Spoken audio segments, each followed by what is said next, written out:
बिस्मिल्लाहिर्रहमानिर्रहीम। शुरू करता हूँ उस कबीर खुदा का नाम लेकर जो कबीर खुदा बड़ा ही मेहरबान और निहायत रहम वाला है।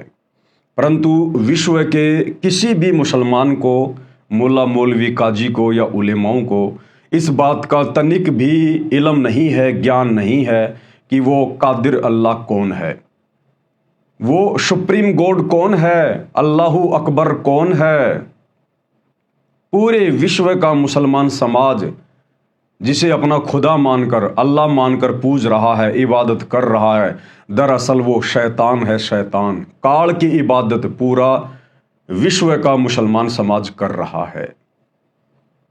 वो अल्लाह कौन है, कैसा है, कैसे वो धरती पर आता है, कैसे आत्माओं तक अपना ज्ञान पहुंचाता है, वो कैसा दिखाई देता है, कैसे उसकी सच्ची इबादत प्राप्त होगी, इन तमाम बातों की जानकारी वो अल्लाह ताला कादिर अल्लाह सुभान अल्लाह स्वयं ही धरती पर मनुष्य रूप में प्रकट होकर संत साधु के रूप में, दरवेश के रूप में, जिंदा बाबा के रूप में, सतगुरु के रूप में बाखबर बनकर, तत्वदर्शी संत बनकर वो अपना ज्ञान स्वयं ही प्रचारित करता है।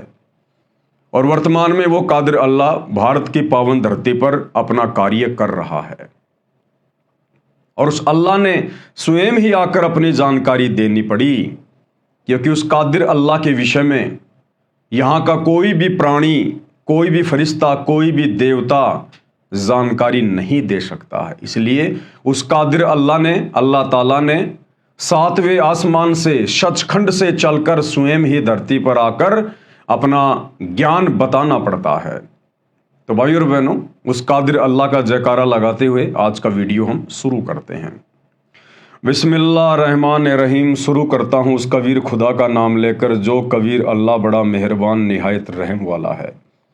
परम पिता परमात्मा, सारी सृष्टि के रचनहार, कुल मालिक, असंख्य ब्रह्मांडों के स्वामी, जगत गुरु, तीनों लोकों में प्रवेश करके सबका भरण पोषण करने वाले राजाधिराज, आत्माधार, नाथों के नाथ, देवों के देव महादेव, सर्वेश्वर महेश्वर, मृत्युंजय, अजरो अमर, आदि अनादि, सनातनी प्रभु, जगत पिता जगदीश्वर, श्री श्री 1008 की उपाधि के वास्तविक अधिकारी, अकाल मूर्त सौद स्वरूपी राम वासुदेव, सर्वगतम ब्रह्म, परम पूज्य, प्रथम पूज्य, परम संत, परम पुरुष, परम धनी, परम दयालु, सत्य कबीर, हक्का कबीर, अल्लाहु कबीर, अल्लाहु अकबर, बाखबर, अल्लाह ताला, जगत के तारणहार, जगत के मुक्तिदाता, जगत के जगन्नाथ, हारे के सहारे, हिंदुओं के राम, मुसलमानों के अल्लाह, सिखों के वाहिगुरु, ईसाइयों के मसीह, दया के सागर दया निधि, करुणा के सागर करुणा निधि, स्वयंभू परिभू, संकट मोचन, कष्ट हरण, मंगल करण, दुख भंजन, अविगत कबीर, निर्विकार निर्विषम परमात्मा,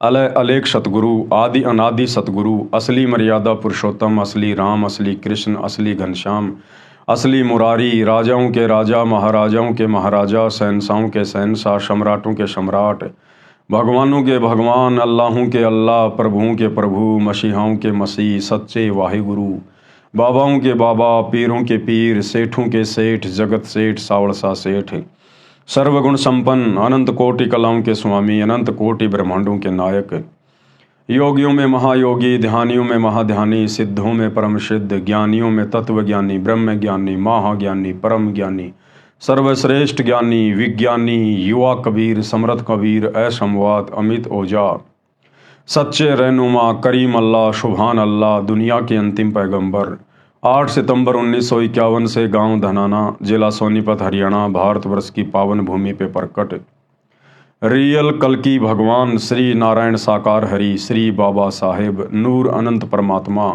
संत श्रोमणी सतगुरु रामपाल जी परमेश्वर जी के चरण कमल में लाइव वीडियो देख रहे आप और हम सभी भाई बहनों का अनंत कोटि दंडोत प्रणाम।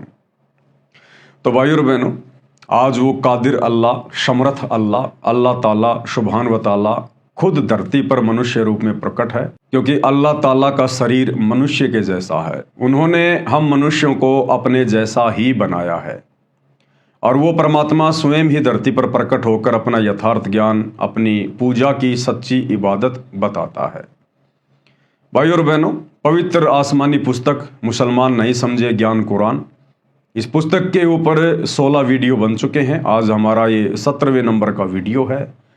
यदि आपने अभी तक शुरू से देखना शुरू नहीं किया है तो प्रार्थना है आप जी शुरू से वीडियो देखना ज़रूर शुरू करें, क्योंकि बहुत सारी बातें मुसलमान धर्म से संबंधित जो उनकी धार्मिक पुस्तकों में, पवित्र आसमानी पुस्तकों में लिखी हुई है, वो सारी जानकारी उपलब्ध करवा दी गई है प्रमाणों के साथ में, जिस जानकारी से मुसलमान धर्म के मुल्ला, मौलवी, काजी, उलेमा भी अनभिज्ञ हैं। तो आप जी शुरू से वीडियो देखना शुरू करें, तभी आपको ये पूरी कहानी समझ में आएगी।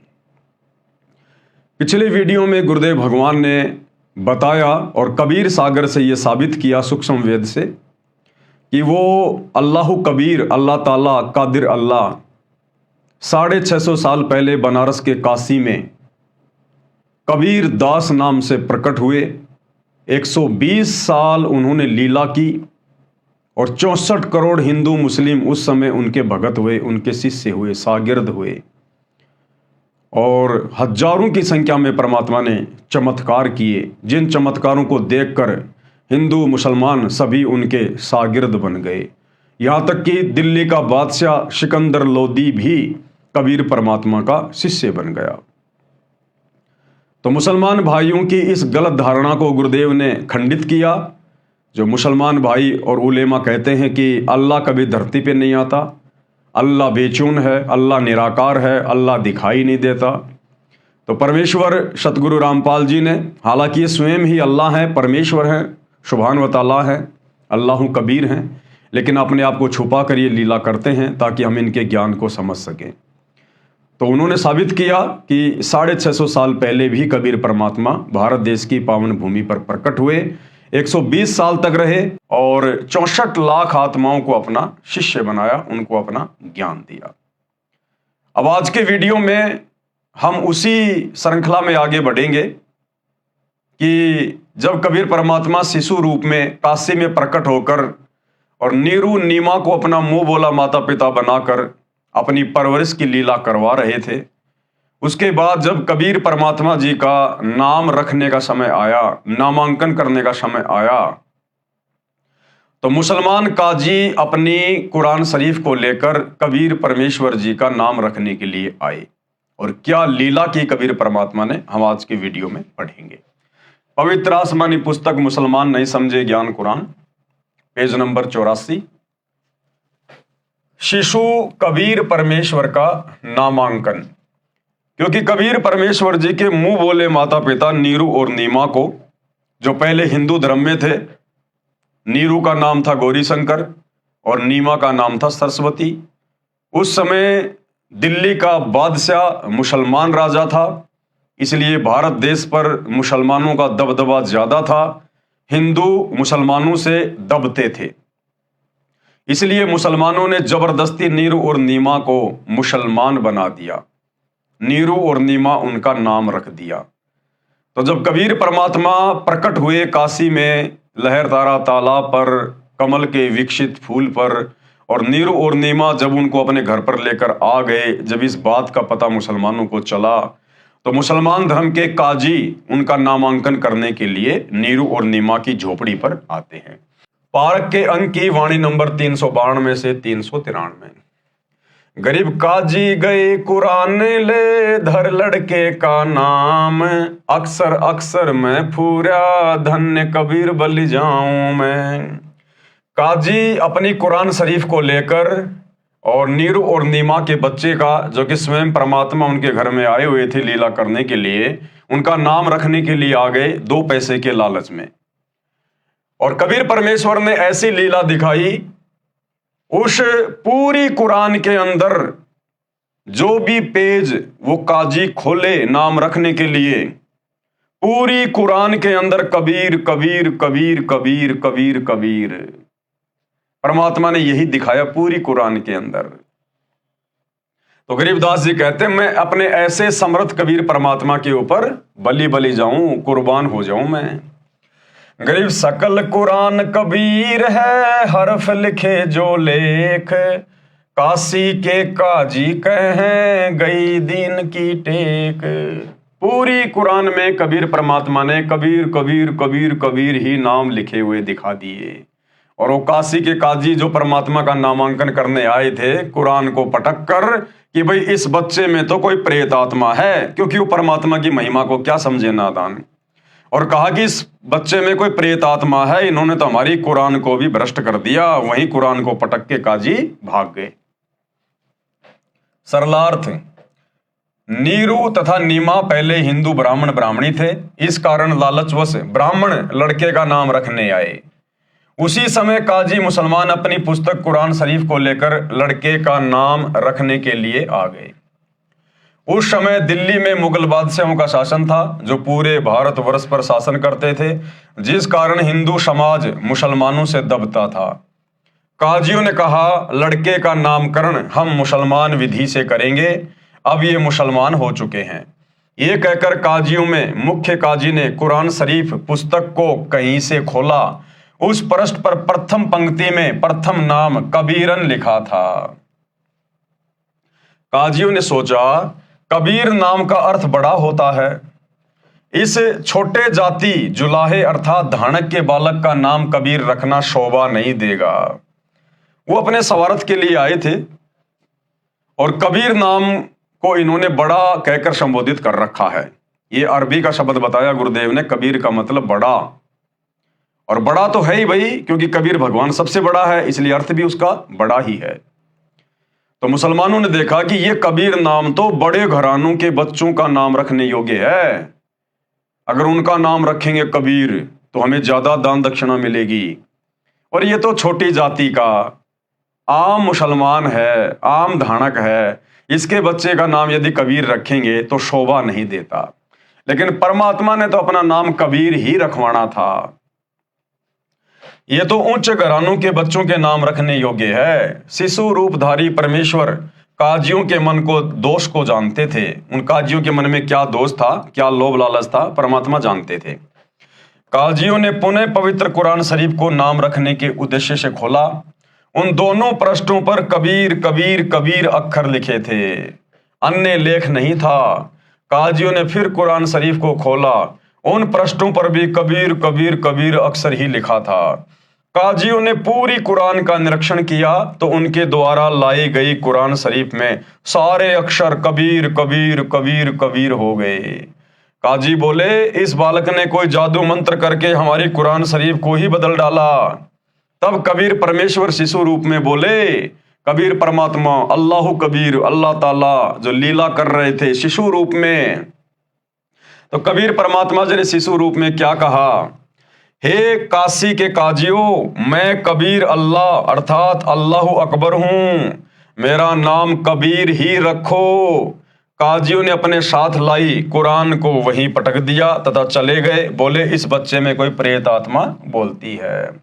परमात्मा ने कहा भैया इस कलयुग में मेरा कबीर नाम ही चलेगा, तुम चाहे कितनी कोशिश कर लो, मेरा कबीर नाम ही रहेगा। तो काजी समझ नहीं पाए परमात्मा की लीला को और उल्टा परमात्मा में दोष देखकर कि इसमें कोई प्रेत आत्मा बोलती है, कुरान को वहीं पटक कर कि इसने तो हमारी कुरान को भी खंडित कर दिया और चले गए। उसके बाद शिशु कबीर देव द्वारा कुंवारी गाय का दूध पीना।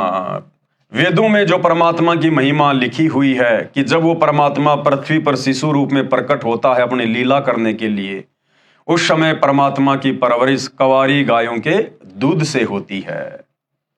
पारक के अंक की वाणी नंबर 394 से 327। गरीब शिव उतरे शिवपुरी से अविगत बदन विनोद, मैं के कमल खुशी भये लिया इसको गोद।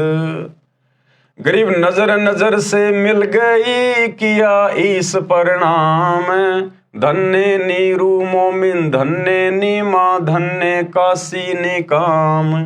गरीब 7 बार चर्चा करी बोले बालक बहन, शिव को कर मस्तक धर्या लिया मोमिन एक धेन। गरीब अन ब्यावर को दूहत है दूध दिया तत्काल, पीवे बालक ब्रह्म गति तहां शिव भय दयाल। क्या लीला की परमात्मा ने। सरलार्थ, बालक कबीर को दूध पिलाने की कोशिश नीमा ने की तो परमेश्वर ने मुख बंद कर लिया। सर्व प्रयत्न करने पर भी नीमा तथा नीरू बालक को दूध पिलाने में असफल रहे।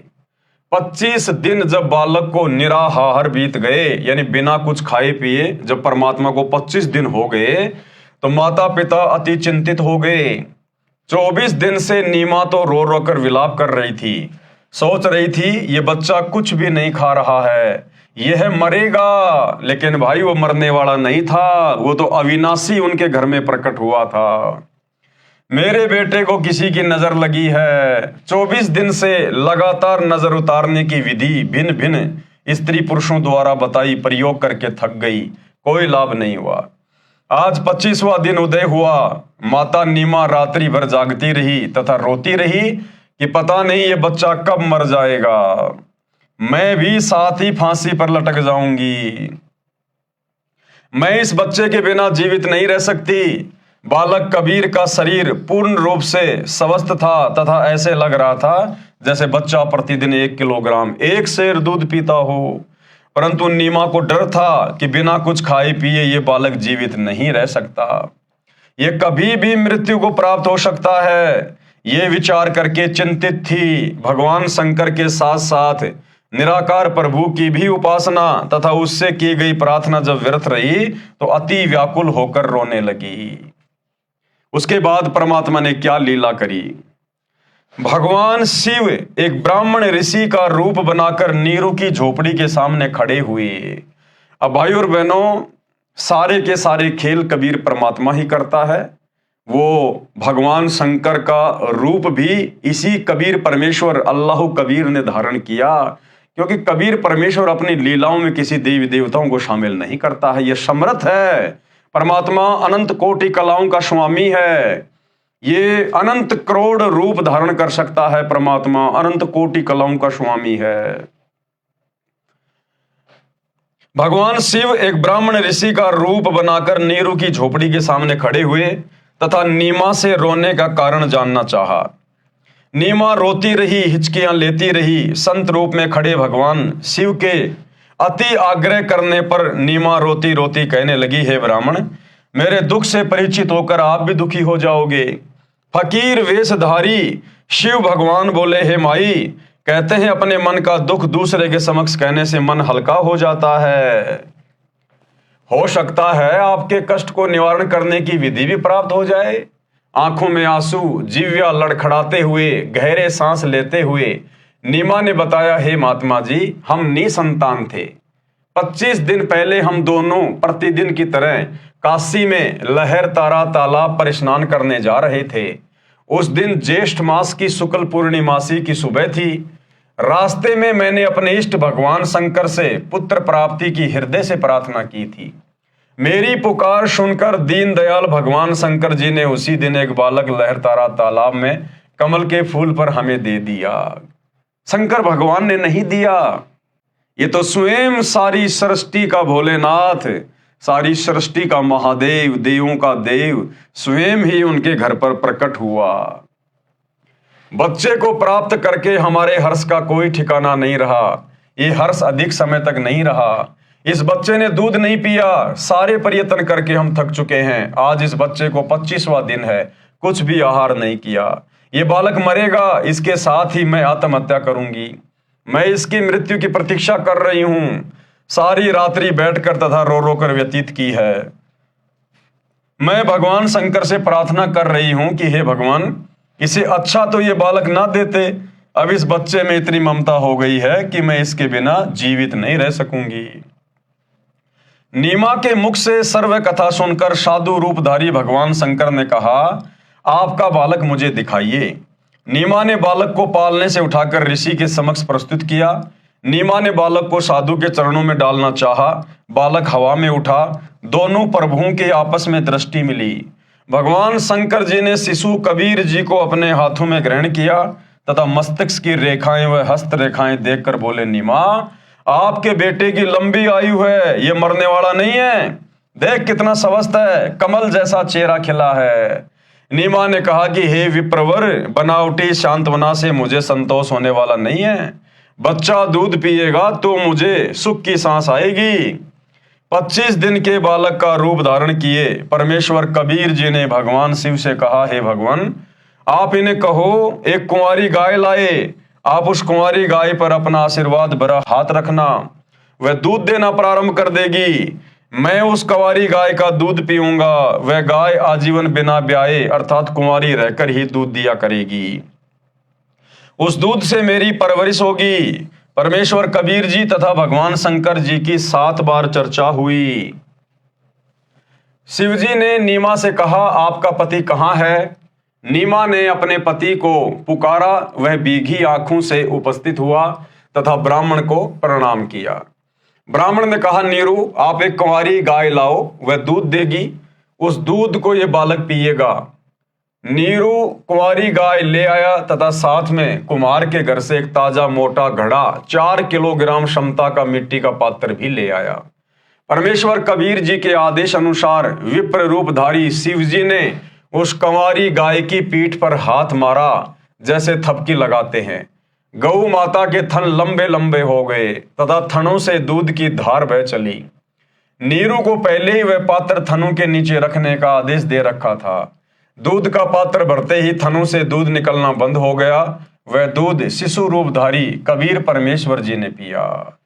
इस प्रकार से परमेश्वर की शिशु रूप में जब वो लीला करते हुए प्रकट होते हैं तो उनके पालन पोषण की परवरिश होती है कुंवारी गायों के दूध से, जो वेद प्रमाण कर रहे हैं। नीरू नीमा ने ब्राह्मण रूपधारी भगवान शिव के चरण लिए तथा कहा, आप तो साक्षात भगवान शिव के रूप हो, आपको भगवान शिव ने हमारी पुकार सुनकर भेजा है। जगत का पेखना पेख्या, धनी का नाम ना लेखा। करने वाले सब कुछ कबीर परमात्मा थे, ये अल्लाह ताला ही सारी लीला कर रहे थे। उस ब्राह्मण का रूप भी कबीर परमात्मा ने ही धारण किया और महिमा दी जा रही है सूखी नीमा के द्वारा भगवान शंकर को। लेकिन ये परमात्मा महिमा का भूखा नहीं है।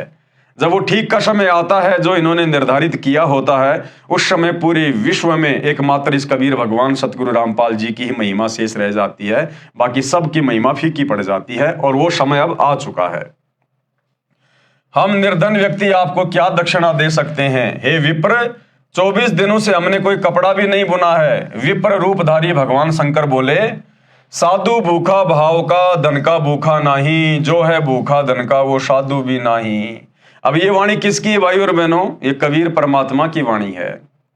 तो अंत में जो ब्राह्मण वेश धारण करके आया था और उसने कहा कि साधु भूखा भाव का, धन का भूखा नहीं, जो कोई धन का भूखा वो साधु भी नहीं। तो ये वाणी ये साबित करती है कि ब्राह्मण के वेश में भगवान शंकर नहीं थे, स्वयं कबीर परमात्मा ही थे। ये संकेत छोड़ दिया परमात्मा ने लास्ट में ये वाणी बोलकर। ये कहकर विप्र रूपधारी शिव जी ने वहां से प्रस्थान किया। यही प्रमाण वेदों में है कि परमात्मा शिशु रूप में प्रकट होकर लीला करता है, तब उनकी परवरिश कुंवारी गायों के दूध से होती है। और कहां प्रमाण है? ऋग्वेद मंडल नंबर 9 सूक्त 1 मंत्र 9। अभी इमम अधन्य उत शृणंति धेनव शिशुम सोम इंद्रियाय पातवे। अभी इमम अधन्य उत शृणंति धेनव शिशुम सोमम इंद्राय पातवे। परमात्मा ने शब्दों का अर्थ भी लिखा हुआ है और भावार्थ किया है गुरुदेव ने इस श्लोक का। पूर्ण परमात्मा अमर पुरुष जब लीला करता हुआ बालक रूप धारण करके स्वयं प्रकट होता है, सुख सुविधा के लिए जो आवश्यक पदार्थ शरीर वृद्धि के लिए चाहिए वह पूर्ति कुंवारी गायों द्वारा की जाती है। अर्थात उस समय अधन्नी धेनु यानी कुंवारी गाय अपने आप दूध देती है, जिसे उस पूर्ण प्रभु की परवरिश होती है। और भाई और बहनों देखो, इस शैतान ने तो हमारे कर्म फुड़वाने से मतलब है। ये काल, ये शैतान जिसे मुसलमान धर्म के भाई बहन अपना अल्लाह मानते, अपना खुदा मानते हैं, जिसने हजरत मोहम्मद के ऊपर कुरान शरीफ की आयतें नाजिल की, ये शैतान है। और शैतान का तो एक ही काम है भाई और बहनों, हम जीवों के कर्म फुड़वाना। और देखो किस प्रकार से इन्होंने मुसलमान समाज को लपेट लिया, बहुत भयंकर तरीके से। यदि वर्तमान में धरती पर सबसे ज्यादा कोई पाप का भागी बन रहा है, सबसे ज्यादा अगर किसी के कर्म फोड़े जा रहे हैं शैतान के द्वारा, तो मुसलमान भाई बहनों के। भाई और बहनों, परमात्मा ने 6 दिन में सृष्टि रची, जो भी आदेश देना था दे दिया। उसके बाद अपने 7वें आसमान ओरिजिनल जन्नत सतलोक में सिंहासन पर जाकर बैठ गए। परमात्मा ने मनुष्यों को क्या खाना है वो भी आदेश दे दिया, पशु पक्षियों को क्या खाना है वो भी आदेश दे दिया। बाइबल उत्पत्ति अध्याय 1 साफ साफ लिखा हुआ है। उसके बाद ये जो मांस खाने का आदेश है ये सब शैतान का है, शैतान के द्वारा भेजे गए फरिश्तों का है। अब शैतान ने क्या किया भाई और बहनों, मुसलमान धर्म में गाय के मांस को काटकर खाना अति उत्तम साबित करवा दिया कि गाय को कलमा पढ़ते हुए काटो और उसके बाद वो प्रसाद बन जाता है, मांस नहीं रहता, फिर उसको खाने से हमें पाप नहीं लगता और गाय की आत्मा जन्नत में चली जाएगी। इस काल ने ये भयंकर कुक्रम इस मुसलमान धर्म में क्यों शुरू करवाया? इनके कर्म फुड़वाने के लिए। क्योंकि गाय ठीक है, वैसे एक जानवर है, एक पशु है गाय भी, लेकिन गाय को सुरधेनु कहा जाता है, देवताओं की जो है गाय कहा जाता है। गाय के शरीर में सभी देवी देवताओं का निवास समझा जाता है। और दूसरी बात, वो कबीर परमात्मा कादिर अल्लाह ताला जब धरती पर लीला करने के लिए शिशु रूप में प्रकट होता है तो उस परमेश्वर की परवरिश गाय के दूध से होती है, कवारी गाय के दूध से, बछिया के दूध से। यानी 84 लाख योनियों में जितने भी पशु पक्षी हैं, परमात्मा ने केवल एक गाय को चुना और शैतान ने उसी गाय को कटवाना शुरू करा दिया मुसलमानों से, उसी गाय को। तो सोचिए भाई और बहनों, ये मुसलमान समाज गाय का मांस खाकर, जिस गाय के दूध से कबीर परमात्मा के परवरिश की लीला पूरी होती है, उस गाय के मांस को खाना, उस गाय को काटना, जीव हत्या करना कितना बड़ा पाप का भागी बनाएगी, सोच भी नहीं सकते। तो शैतान ने तो केवल कर्म फुड़वाने से मतलब है, कर्म फुड़वाने से मतलब।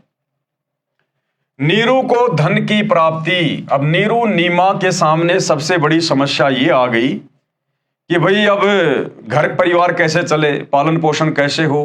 पहले तो दोनों ही थे, अब बच्चे की जिम्मेदारी भी आ गई और पिछले 25-30 दिनों से उन्होंने कोई काम भी नहीं किया, अपने बच्चे की चिंता में लगे रहे कि ये कुछ खा नहीं रहा, कुछ पी नहीं रहा, दिन रात उसी की चिंता में। तो महीने भर से उन्होंने कोई काम भी नहीं किया।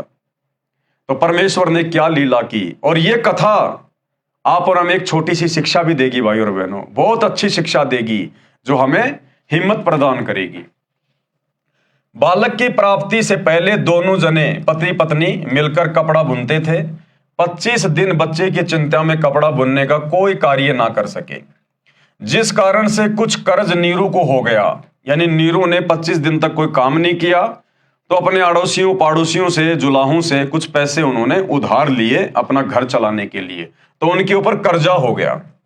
कर्ज मांगने वाले भी उसी 25वें दिन आ गए। देखो भाई और बहनों, बहुत बड़ी शिक्षा है, बहुत बड़ी शिक्षा। जो भाई बहन छोटी छोटी बातों को लेकर अपने मन में निराश हो जाते हैं, उदास हो जाते हैं, मन में दोष पाल बैठते हैं, अंदर से टूटना शुरू हो जाते हैं, घबरा जाते हैं, उन भाई बहनों को शिक्षा लेनी चाहिए। आप और हम कबीर परमात्मा की भक्ति कर रहे हैं, जो कबीर परमात्मा नीरू और नीमा के घर पर प्रकट हुए थे, जिनकी हम ये कथा सुन रहे हैं, अमर कथा। भगवान जिनके घर में उनके बच्चे के रूप में प्रकट हो गया। आप और हम बहुत सारे भाई बहन तो अभी तक अपने गुरुदेव भगवान के साक्षात दर्शन भी नहीं कर पाए, उनके चरणों को स्पर्श करने का मौका भी नहीं मिला, और ना जाने आगे मिलेगा या नहीं मिलेगा 2028 के बाद। और वो कबीर परमात्मा नीरू और नीमा की गोद में दिन रात खेल रहा है, उनके सीने से लगा हुआ है। यानी आने वाले समय में 2028 के बाद जब इस कबीर परमात्मा की महिमा पूरे विश्व में प्रकट होगी, सतगुरु रामपाल जी भगवान की, तो हो सकता है लोगों को इनके चरण स्पर्श करने का भी ताउम्र मौका ना मिले। किलोमीटर 2 किलोमीटर दूर से ही हो सकता है दर्शन करने पड़े, और दर्शन करने का नंबर भी हो सकता है साल 6 महीने में एक बार आए, या फिर टीवी चैनलों पे ही आशीर्वाद लेना पड़े। वो कबीर भगवान नीरू और नीमा की गोद में दिन रात 24 घंटे उनके सीने से लगकर और उनको असीम शांति प्रदान कर रहा है। उनके घर में उनके बच्चे के रूप में जब चाहो प्यार करो, लाड करो, सीने से लगाओ। और उसके बाद भी वो माता पिता कितने दुखी, कितने परेशान, कितने चिंतित। कर्जा उनके ऊपर हो गया और मांगने वाले बार बार उनको धमकी देके जा रहे हैं कि फला फला दिन यदि हमारा पैसा नहीं दिया तो देख लेना, फिर झोपड़ी से बाहर निकाल देंगे।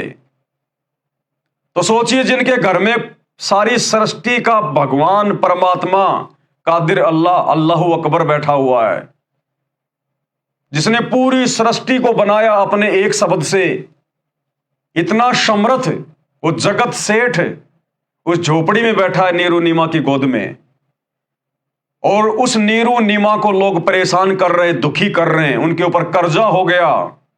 सबसे ज्यादा गरीब 20-25 दिन से कोई काम धंधा भी नहीं कर पाए, और दिन रात उनको चिंता सता रही है कि मांगने वालों को क्या जवाब देंगे, दुखी करेंगे, बेइज्जत करेंगे, मार पिटाई भी कर सकते हैं, और आगे कैसे घर-बार चलेगा, कैसे परिवार का पालन पोषण होगा। कितनी चिंता उन माता पिता को जिनके घर में भगवान बैठा। तो आप और हम भगत भाई बहनों ने ये शिक्षा लेनी है। ये ना सोचना कि हम सतगुरु रामपाल जी भगवान इस कबीर परमात्मा की शरण में आ गए, घर में दरबार लगा लिया तो कबीर परमात्मा एक ही दिन में हमारे भंडारे भर देगा, या एक ही दिन में परमात्मा हमें सारी चिंताओं से मुक्त कर देगा। ये तो कर सकता है, इसका नाम चिंतामणि है, चिंता हरण है, कष्ट हरण है, मंगल करण है, दुख भंजन है। ये तो एक सेकंड भी ना लगाए परमात्मा। लेकिन आप और हमारे कर्म युगों युगों से इस शैतान ने इतने बिगाड़ रखे हैं, अब वो धीरे धीरे सेट करने पड़ रहे हैं परमात्मा ने। तो हमने कभी भी अपने मन में ये दोष नहीं पालना है। यदि हमारे ऊपर छोटी मोटी कोई समस्या आ जाए, कोई कर्जा हो जाए, कोई उधार हो जाए, या अन्य कोई टेंशन बन जाए, छोटी मोटी कोई आपत्ति विपत्ति परेशानी आ जाए, तो हम भगत भाई बहनों ने अपने गुरुजी में और उनकी भक्ति में किसी प्रकार का कोई दोष शौपन में भी नहीं देखना है। ये परमात्मा अपने हिसाब से अपनी लीला करता है, ये अपने हिसाब से अपने भगत को चलाता है। ये तो एक सेकंड में अपने भक्तों को सेठ बना दे, लेकिन सेठ बना दिया, अगले दिन किसी के भाव इस भक्ति में नहीं रहेंगे। ये माया, ये धन, ये संपत्ति सबसे ज्यादा बाधा उत्पन्न करती है परमात्मा की भक्ति में। हमारे भाव नहीं बनने देगी, हमारी वो श्रद्धा नहीं बनेगी जो श्रद्धा परमात्मा बनवाना चाहते हैं। तो जिस घर में परमात्मा साक्षात प्रकट शिशु रूप में 24 घंटे माता पिता के सीने से लग के रहता है, और उस घर में समस्याओं का पहाड़ टूटा हुआ है, चिंताओं पर चिंताएं, एक चिंता हटती है दूसरी सामने आ जाती है, एक परेशानी समाप्त हुई दूसरी सामने आ जाती है। तो आप और हम भगत भाई बहनों ने वर्तमान में ज्ञान को आधार बनाकर अपनी आत्मा के कल्याण के लिए भक्ति करनी है। केवल सुख सुविधाओं को मद्देनजर रख के भक्ति पर नहीं लगे रहना है। जब समय आएगा धीरे धीरे हमारी भक्ति आगे बढ़ेगी, परमात्मा हमसे प्रसन्न होंगे, उस समय परमात्मा हमारी सारी चिंताओं को भी समाप्त करेगा और हमें बिल्कुल एक नॉर्मल स्थिति में भी लेकर आएगा। तब तक हमने इंतजार करना है और विश्वास करना है। तो देखिए जिनके घर में परमात्मा, और उस घर की क्या हालत हो रही है। बालक की प्राप्ति से पहले दोनों जने पति पत्नी मिलकर कपड़ा बुनते थे। 25 दिन बच्चे की चिंता में कपड़ा बुनने का कार्य नहीं कर सके, यानी इतनी चिंता माता को, जिस कारण से कुछ उधार नीरू को हो गया, कर्ज हो गया। कर्ज मांगने वाले भी उसी 25वें दिन आ गए तथा बुरी भली कहकर चले गए। जिस घर में भगवान बैठा है उस घर में नीरू और नीमा को धमका के चले गए वो कर्जा मांगने वाले कि फला फला दिन यदि हमारा पैसा नहीं लौटाया तो हमसे बुरा और कोई नहीं होगा। अब सोचिए वो नीरू नीमा कितने ज्यादा दुखी होंगे, कितने ज्यादा परेशान होंगे, कितने चिंतित होंगे। कुछ दिन तक कर्ज न चुकाने पर यातना देने की धमकी सेठ ने दे डाली। धमकी भी दे गए कि फला फला दिन यदि हमारा पैसा नहीं दिया तो झोपड़ी खाली करवा देंगे, हम ध्यान रखना इस बात का। और उस समय उन नीची जाति वालों के साथ में कैसा दुर्व्यवहार किया जाता था, लाठियों से मार पिटाई कर दी जाती थी, क्योंकि उनकी कोई सुनने वाला भी नहीं था। तो सोचिए जिस घर में सेठ बैठा, जगत सेठ बैठा, साहूकार बैठा, पूरी दुनिया को असंख्य ब्रह्मांड भीख में देने वाला बैठा, और फिर भी वो माता पिता कर्जे में और चिंता में और मांगने वाले धमकियां दे दे के जा रहे हैं। तो आप और हमारे ऊपर यदि वर्तमान में थोड़ी बहुत कोई समस्या आ भी रही है भगवान की भक्ति लेने के बाद, तो हमने इन कथाओं को आधार बनाकर जीना है।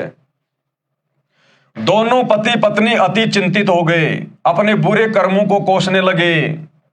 एक चिंता का समाधान होता है, दूसरी तैयार हो जाती है। माता पिता को चिंतित देख बालक बोला, हे माता पिता, आप चिंता ना करो, आपको प्रतिदिन एक सोने की मोहर 10 ग्राम सोना पालने के बिछोने के नीचे मिलेगी।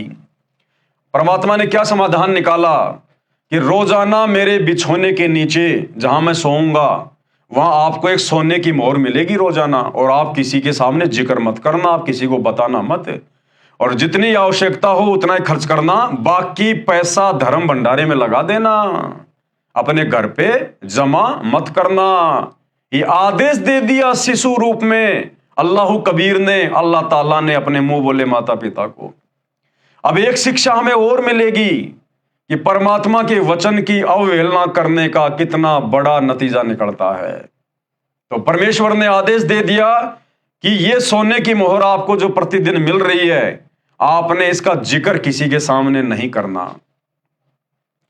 आप अपना कर्ज उतार कर, अपना तथा गऊ का खर्च निकाल कर शेष बचे धन को धर्म कर्म में लगाना, कि पैसा घर में जमा मत करना, इस पैसे को धर्म कर्म में लगा देना, नहीं तो तुम्हारे लिए जहर बन जाएगा, ये विष बन जाएगा। उस दिन के पश्चात 10 ग्राम सोना प्रतिदिन नीरू के घर परमेश्वर कबीर जी की कृपा से मिलने लगा। यह प्रक्रिया 1 वर्ष तक चलती रही।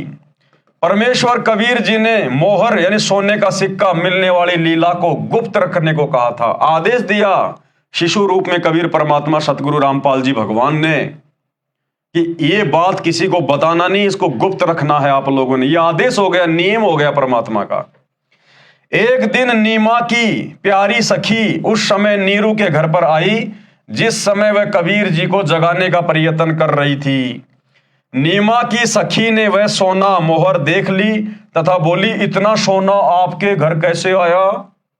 नीमा ने अपनी प्यारी सखी से सारा गुप्त भेद कह सुनाया कि हमें तो 1 साल से ये मोहर प्रतिदिन प्राप्त हो रही है। हमारे घर पर भाग्यशाली लड़का कबीर जब से आया है, हम तो आनंद से रहते हैं।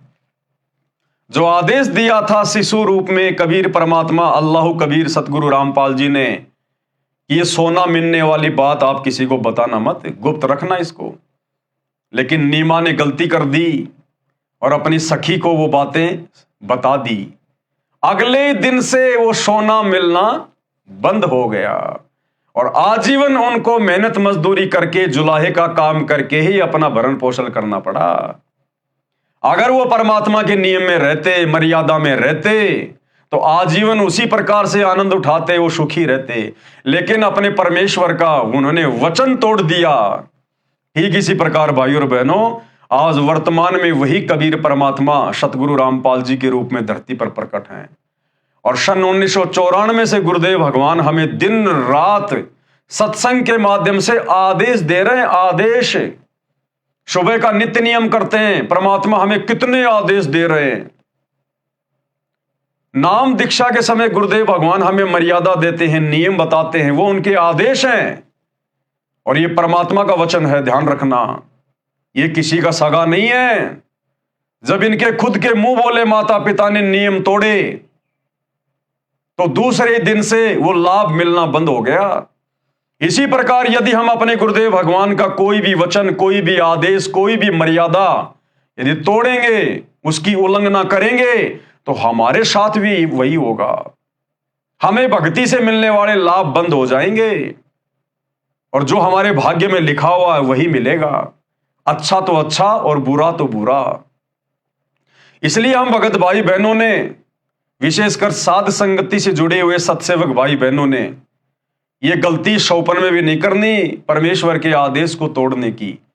जिस प्रकार उस परमेश्वर के आदेश को तोड़कर पाप के भागी बन रहे हैं हमारे ही गुरु भाई बहन जो शतलोक आश्रमों से जुड़े हुए हैं।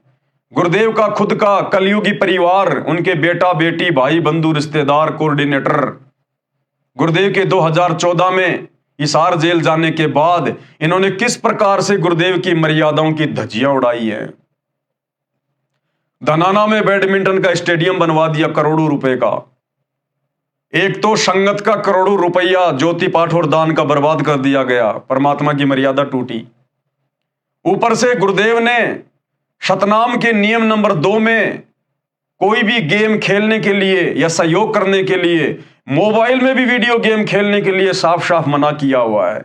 और गुरुदेव के कलयुगी परिवार वालों ने, उनके मुंह बोले बेटा बेटी, उनकी पत्नी, उनके रिश्तेदारों ने धनाना गांव में करोड़ों रुपए की लागत से बैडमिंटन का स्टेडियम बनवा दिया गांव वालों के लिए, अपने शवारत के लिए, ताकि गांव धनाना में जो आश्रम बन रहा है, इस लालच में धनाना गांव के लोग हमारा विरोध ना करें और हमारा आश्रम सही प्रकार से चल पड़े। और गुरुदेव की मर्यादाओं की धज्जियां उड़ा दी। हरियाणा के जाट आरक्षण में लाखों भगत भाई बहनों को उनके धरनों पर बैठा दिया गया। करोड़ों रुपया भक्तों के ज्योति पाठ और दान का जाट आरक्षण में चंदे के रूप में दिया गया। आनंद पाल जैसे गुंडे की सीबीआई जांच का समर्थन भक्तों से करवा दिया गया। 5 लाख रुपया नगद राजपूत करणी सेना को राजस्थान के अजमेर की रैली में चंदे के रूप में दिया गया। गोहाना सोनीपत जिले की जाटों की धर्मशाला बनवाई गई। ऊपर का 5वां फ्लोर गुरुदेव के कलयुगी परिवार के द्वारा बनवाया गया। संगत का करोड़ों रुपया बर्बाद कर दिया गया। अयोध्या में जाकर काल उपासकों के लिए, जो रामलला के दर्शन करने के लिए आ रहे थे, उनके लिए 1 महीने तक वहां भंडारा लगवा दिया। काल उपासना में, आन उपासना में सहयोग कर दिया गया। और भी बहुत सारे कुक्रम जो अक्सर दास आपको बताता ही रहता है। तो सोचिए भाई और बहनों, जहां नीमा ने परमेश्वर के वचन की उल्लंघना की। परमेश्वर ने कहा था तुम्हें जो प्रतिदिन 10 ग्राम सोना मिल रहा है, इस भेद को गुप्त रखना, किसी के सामने बताना मत। लेकिन नीमा ने गलती कर दी और परमेश्वर के आदेश की उल्लंघना कर दी। उसी दिन से, अगले ही दिन से उनको वो लाभ मिलना बंद हो गया, सोने की मोहर मिलना बंद हो गया। तो भाई और बहनों, वर्तमान में वही परमात्मा धरती पर प्रकट है सतगुरु रामपाल जी के रूप में। और उनका वचन तो वही है जो पहले था, जो आज है। साध वचन पलटे नहीं, चाहे पलट जाए ब्रह्मांड। तो आज जिस प्रकार से गुरुदेव के परिवार के द्वारा और लाखों की संगत के द्वारा जो शतलोक आश्रमों से जुड़ी हुई है, आज गुरुदेव की गैर हाजिरी में जिस प्रकार से उनके आदेशों की अवहेलना की जा रही है, उनकी मर्यादाओं की धज्जियां उड़ाई जा रही हैं एक एक करके, सोचिए भाई और बहनों, इनको कैसे भक्ति का लाभ मिलेगा? परमात्मा वही है, नियम मर्यादा वही है। लेकिन वर्तमान में ये भाई बहन जो सुखी दिखाई दे रहे हैं, केवल इनकी पिछली बैटरी चल रही है। जब तक इन्होंने मर्यादा में रहकर भक्ति की, दान पुण्य किया, केवल इनकी वो कमाई चल रही है। वर्तमान में गुरुदेव का आशीर्वाद इनके ऊपर नहीं है। इन सब के नाम खंडित हैं, क्योंकि इन्होंने 1 नहीं 2 नहीं सैकड़ों बार परमेश्वर की मर्यादाओं को पैरों तले रौंदा है। तो आने वाले समय में इन भाई बहनों को दुखों का सामना भी करना पड़ेगा। युग परिवर्तन के दौरान, जो आने वाले समय में बहुत ही नजदीक है, 2028 समय निश्चित है। तो हम सत्सेवक भाई बहनों ने शिक्षा लेते हुए आगे बढ़ना है। हमने शौपन में भी अपने गुरुदेव भगवान की मर्यादाओं को टूटने नहीं देना है। भाई घर छूटो चाहे जग रूठो, चाहे रूठो ये संसारा हो, कौन सुनेगा फिर काल लोक में, जब गुरु रूठ गया मारा हो। नीमा की सखी ने वह सोना मोहर देख ली तथा बोली, इतना सोना आपके पास कैसे आया? नीमा ने अपनी प्रिय सखी से सारा गुप्त भेद कह सुनाया कि हमें तो 1 साल से ये मोहर प्रतिदिन प्राप्त हो रही है। आदेश तोड़ दिया परमात्मा का, मर्यादा तोड़ दी। हमारे घर पर भाग्यशाली लड़का कबीर जब से आया है, हम तो आनंद से रह रहे हैं। अगले दिन ही सोना मिलना बंद हो गया। अगले दिन वो सुविधा बंद हो गई परमात्मा का वचन तोड़ते ही। नीरू तथा नीमा दोनों मिलकर कपड़ा बुनकर अपने परिवार का पालन पोषण करने लगे। बड़ा होकर बालक कबीर भी पिता के काम में हाथ बटाने लगा। थोड़े ही समय में अधिक बुनाई करने लगा। शिशु कबीर की सुन्नत करने का असफल प्रयत्न। उसके बाद कबीर परमात्मा की सुन्नत करने का समय आया, क्योंकि मुसलमान धर्म में बच्चों की सुन्नत की जाती है, उनकी खतना की जाती है, उनका मानना है ये। अब ये सुन्नत की परंपरा कहां से शुरू हुई, कैसे शुरू हुई, इसके पीछे का भी एक इतिहास है जो सतगुरु रामपाल जी ने अपनी पुस्तक में लिख रखा है, सत्संगों में कह रखा है। अगर आगे इस पुस्तक में उसका कहीं जिक्र आएगा तो आप जियों को जरूर बताएंगे। अन्यथा दास ने वीडियो बना रखा है गुरुदेव के आशीर्वाद से कि मुसलमान धर्म में सुन्नत की परंपरा, टोपी पहनने की परंपरा और मूछें कटवाने की परंपरा कैसे शुरू हुई। हजरत मोहम्मद जी ने क्या वो गलती की थी जिस गलती के कारण उनकी पत्नी खदीजा ने उनको सजा दी थी, उनकी मूछें कटवा दी थी, उनके बालों की जो चोटी होती थी। पहले मुसलमान भाई बहन सब लंबे लंबे बाल रखा करते थे, हिंदुओं की तरह चोटी रखा करते थे। तो हजरत मोहम्मद की पत्नी खदीजा ने नाराज होकर हजरत मोहम्मद को सजा देने के लिए उनकी चुटिया कटवा दी, उनकी मूछें कटवा दी, उनको बेइज्जत करने के लिए, और उनके लिंग के आगे की चमड़ी कटवा दी। ये सजा थी। इस बात को हजरत मोहम्मद ने मुसलमानों से छुपाया अपनी बेइज्जती के डर से, और उन्होंने ये 3 चीजें मुसलमान धर्म में एक पहचान के तौर पर शुरू करवा दी। शिशु कबीर की सुन्नत करने का असफल प्रयत्न। शिशु रूपधारी कबीर देव की सुन्नत करने का समय आया तो पूरा जन समूह संबंधियों का इकट्ठा हो गया। नाई जब शिशु कबीर जी के लिंग को सुन्नत करने के लिए कैंची लेकर गया तो परमेश्वर ने अपने लिंग के साथ एक लिंग यानी जो पेशाब इंद्री है और बना दिया। फिर उस सुन्नत करने को तैयार व्यक्ति की आंखों के सामने 3 लिंग और बढ़ते दिखाई दिए। कुल 5 लिंग एक बालक के देखकर वह सुन्नत करने वाला आश्चर्य में पड़ गया।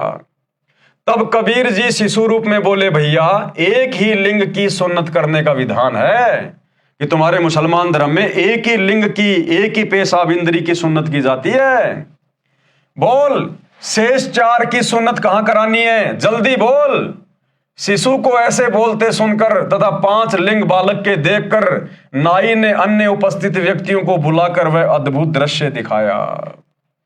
परमात्मा ने लीला को जन्म देना था और नाई से कहा, भैया तुम्हारे धर्म में तो एक ही पेशाब इंद्री की, एक ही लिंग की सुन्नत करने का आदेश है ना। अब बता बाकी लिंग का कहां कराऊं सुन्नत में, जल्दी बोल, समय नहीं है मेरे पास में।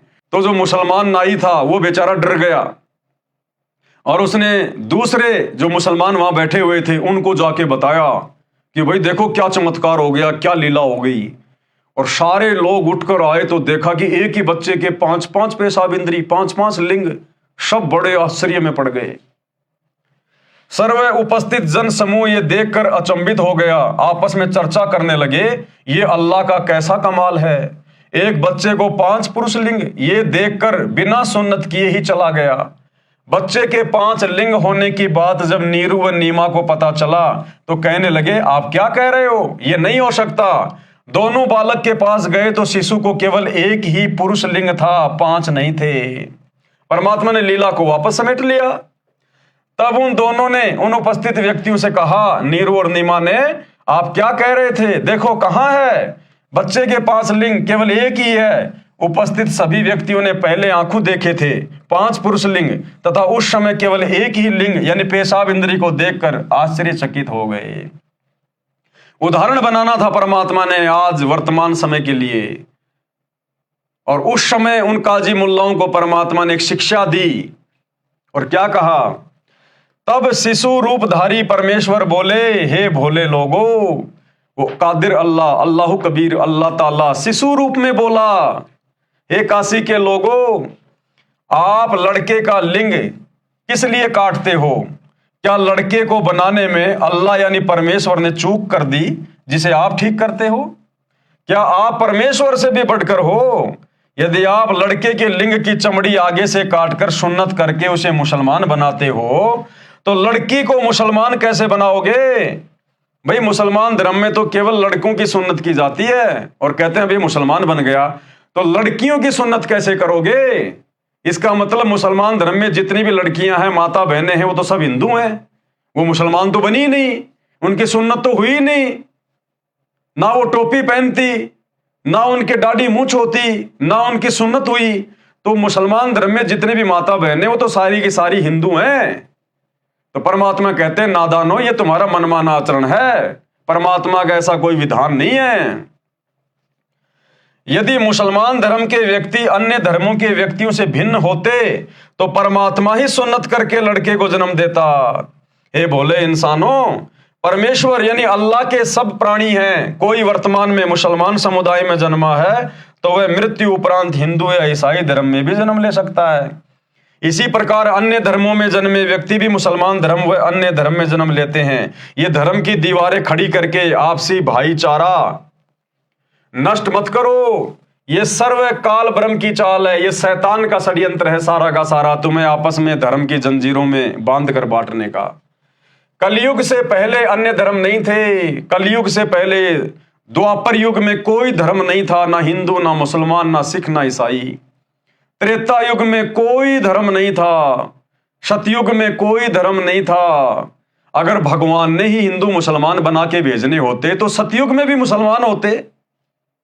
सतयुग में भी सुन्नत का काम शुरू हो जाता। सभी लोग मूछें कटवाते, मुसलमान धर्म वाले टोपी पहनते। लेकिन उस समय तो कोई धर्म नाम की चीज थी नहीं, सभी इंसान थे, मानव थे।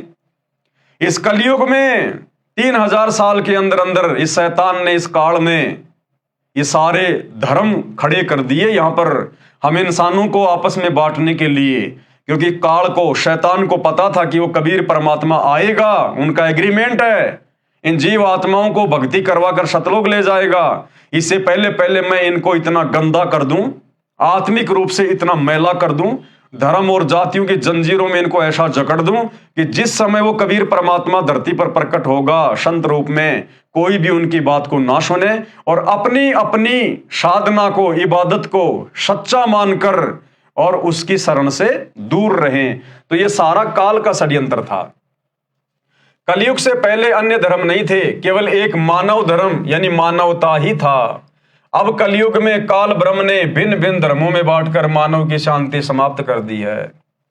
सुन्नत के समय उपस्थित व्यक्ति बालक मुख से सत उपदेश सुनकर दंग रह गए। माता नीमा ने बालक के मुख पर कपड़ा ढक दिया तथा बोली, घना मत बोल, काजी सुन लेंगे तो तुझे मार डालेंगे, वो बेरहम है बेटा।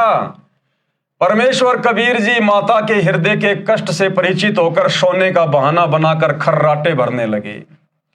तब नीमा ने सुख की सांस ली तथा अपने सभी संबंधियों से प्रार्थना की कि आप किसी को मत बताना कि कबीर ने कुछ बोला है, कहीं मुझे बेटे से हाथ धोने पड़े। यानी इतनी चिंतित, जिसके घर में भगवान, घर में परमात्मा और प्रत्यक्ष दिखा रहा है चमत्कार कर करके। अरे भैया, महीने भर का बालक कभी बोलता है क्या?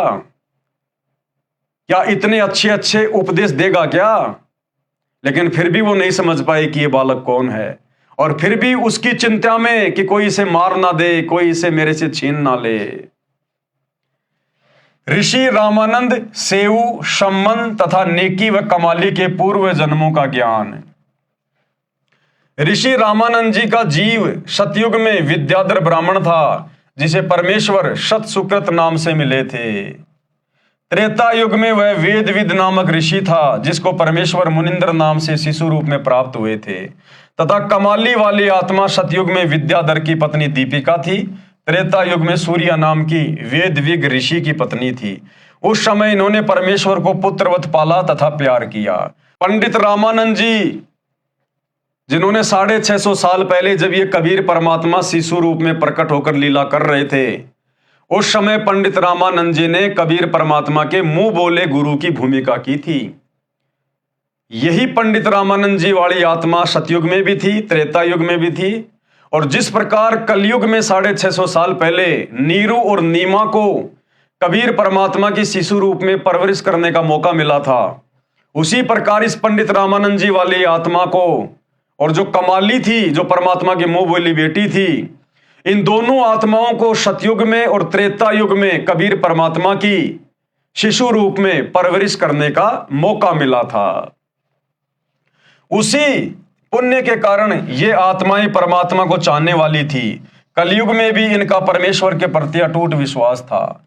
ऋषि रामानंद व कमाली वाली आत्माएं ही सतयुग में ब्राह्मण विद्याधर तथा ब्राह्मणी दीपिका वाली आत्माएं थी, जिन्हें ससुराल से आते समय कबीर परमेश्वर एक तालाब में कमल के फूल पर शिशु रूप में मिले थे। यही आत्माएं त्रेता युग में कौन? पंडित रामानंद की आत्मा और कमाली की आत्मा। त्रेता युग में वेदविग तथा सूर्या ऋषि दंपत्ति थे जिन्हें परमेश्वर शिशु रूप में प्राप्त हुए थे। सम्मन तथा नेकी वाली आत्माएं द्वापर युग में काणु वाल्मीकि तथा उसकी पत्नी गोदावरी थी। नेकी और सम्मन ये दोनों द्वापर युग में जब परमात्मा करुणामय ऋषि के रूप में आए थे तो इन्होंने परमात्मा की परवरिश की लीला की थी। जिन्होंने द्वापर युग में परमेश्वर कबीर जी का शिशु रूप में पालन पोषण किया था, उसी पुण्य के फलस्वरूप परमेश्वर ने इन्हें अपनी शरण में लिया था। सेऊ यानी शिव वाली आत्मा द्वापर में ही एक गंगेश्वर नामक ब्राह्मण का पुत्र गणेश था, जिसने अपने पिता के घोर विरोध के पश्चात भी मेरे उपदेश को नहीं त्यागा था, तथा गंगेश्वर ब्राह्मण वाली आत्मा कलयुग में शेख तकी बना। यानी जो शेख तकी था, जो सिकंदर लोदी का धार्मिक गुरु था, वो द्वापर युग में सेऊ का पिता था। शेख तकी वाली आत्मा द्वापर युग में सेऊ का पिता था, और द्वापर युग में भी ये शेख तकी की आत्मा जो गंगेश्वर नाम से था, ये कबीर परमात्मा का घोर विरोधी था, घोर विरोधी, और कलयुग में भी घोर विरोधी ही रहा। वह द्वापर युग से ही परमेश्वर का विरोधी था। गंगेश्वर वाली आत्मा शेख तकी को काल ब्रह्म ने फिर से प्रेरित किया, जिस कारण से शेख तकी यानी गंगेश्वर कबीर परमेश्वर जी का शत्रु बना। भगत श्री काणु तथा गोदावरी का गणेश माता पिता तुल्य सम्मान करता था। रो रो कर कहता था, काश आज मेरा जन्म आप वाल्मीकि के घर होता। मेरे माता पिता काणु तथा गोदावरी भी गणेश से पुत्रवत प्यार करते थे, उनका मोह भी उस बालक में अत्यधिक हो गया था। इसी कारण से वे फिर से उसी गणेश वाले आत्मा अर्थात सेऊ के माता पिता नेकी तथा सम्मन बने। सम्मन की आत्मा ही नौशेरवा शहर में नौशेर खान राजा बना, फिर बलक बुखारे का बादशाह इब्राहिम अदम सुल्तान हुआ, तब उसको पुनः भक्ति पर लगाया। सुल्तान इब्राहिम इब्न अदम की संपूर्ण कथा इसी पुस्तक के पेज नंबर 153 पर लिखी है। सतगुरु रामपाल जी से निवेदन है कि जब हम मुसलमान भाइयों से ज्ञान चर्चा करते हैं, उनके प्रश्नों का उत्तर हम नहीं दे पाते हैं, कृपया इसका जवाब कैसे दें। प्रश्न ये है। तो गुरुदेव ने कहा, भाई क्या सवाल है? कुरान का ज्ञान उतारने वाला अल्लाह कादिर नहीं है, ये कैसे माना जाए? क्योंकि कुरान मजीद में सूर 7:38 आयत नंबर 41 और 42 में प्रमाण है कि अल्लाह ने बंदे अयूब की पुकार सुनकर उसे कहा कि जमीन पर लात मारो, पीने के पानी का चश्मा निकलेगा, यानी फवारा निकलेगा। अयूब ने वैसा ही किया और लात मारते ही पीने के ठंडे पानी का चश्मा बहने लगा। तो मुसलमान भाई बहन कहते हैं कि हमारे अल्लाह ने, जिसको हम अल्लाह कह रहे हैं, खुदा कह रहे हैं, और तुम संत रामपाल जी के भगत कहते हो कि वो शैतान है, वो काल है। एक समय हमारे धर्म में एक अयूब नाम का व्यक्ति हुआ और उसने अपने खुदा से प्रार्थना की, तो उस अयूब ने जमीन में लात मारी, लात मारते ही पानी का फवारा निकला, चश्मा निकला। तो तुम ये कैसे कह सकते हो कि हमारा खुदा समर्थ नहीं है या हम शैतान की इबादत कर रहे हैं? तो गुरुदेव भगवान ने क्या जवाब दिया इसका? सतगुरु रामपाल जी उत्तर इस प्रकार दो। उत्तर आप जी इसी पुस्तक में सृष्टि रचना अध्याय में पढ़ें, उससे पता चलेगा कि कुरान का ज्ञान उतारने वाला किस स्तर का खुदा है। सबसे पहले अल्लाह की परिभाषा समझें। खुदा अरबी भाषा का शब्द है जिसका अर्थ है स्वामी, प्रभु, मालिक, गॉड, भगवान। उदाहरण से समझते हैं, जैसे भारत देश में प्रांत में मंत्री जी, मुख्यमंत्री जी के पद हैं। मंत्री जी केवल एक या अधिक विभाग या स्वामी प्रभु होता है। मुख्यमंत्री पूरे राज्य का प्रभु यानी मालिक होता है। अन्य राज अधिकारी भी होते हैं, जैसे पुलिस विभाग में डायरेक्टर जनरल डीजी होता है, जो पूरे प्रांत की पुलिस का प्रभु यानी मालिक होता है। उससे नीचे अन्य पद भी होते हैं, inspector general, IG, superintendent of police, SP, deputy superintendent of police, DSP, फिर थानेदार यानी एसएचओ तथा अन्य पुलिस मुलाजिम होते हैं। पूरे भारत देश का मालिक प्रभु स्वामी राष्ट्रपति जी हैं। दूसरे नंबर पर प्रधानमंत्री जी पूरे भारत के मालिक प्रभु हैं। इनके बाद अन्य विभागीय मंत्रीगण अपने अपने विभागों के प्रभु यानी मालिक होते हैं। परंतु प्रधानमंत्री जी सब मंत्रियों मुख्यमंत्रियों से अधिक शक्तिमान यानी पावरफुल होते हैं। सूक्ष्म वेद में लिखा है कि जो कादिर अल्लाह का बताया हुआ संपूर्ण अध्यात्म ज्ञान है, उसमें कहा है कि कबीर जो जाकी सरना बसे ताको ताकी लाज, और जल सोही मछली चढ़े बह जाते गजराज।